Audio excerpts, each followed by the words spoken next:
تحریک انصاف کو parade ground جلسہ کرنے کی اجازت دے دی گئی ہے۔ JUI کو بھی اسلام آباد کے سیکٹر H9 میں جلسے کی اجازت مل چکی ہے۔ ضلعی انتظامیہ نے JUI کو 48 شرائط کے تحت NOC جاری کیا۔ روڈ بلاک کرنے اور دھرنا دینے کی اجازت نہیں ہوگی، جبکہ ڈنڈا بردار فورس یا جان لیوا ہتھیار لانے کی اجازت بھی نہیں ہوگی۔ ضلعی انتظامیہ ریڈ زون میں دفعہ 144 نافذ ہے۔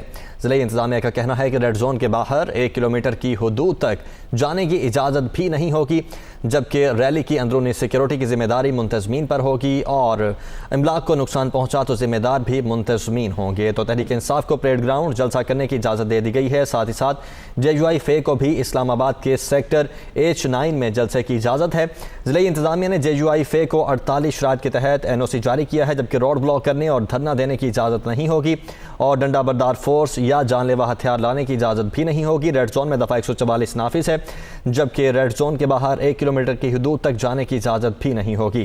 اس کے ساتھ ساتھ جلسے اور ریلی کی اندرونی سیکیورٹی کی ذمہ داری منتظمین پر ہوگی۔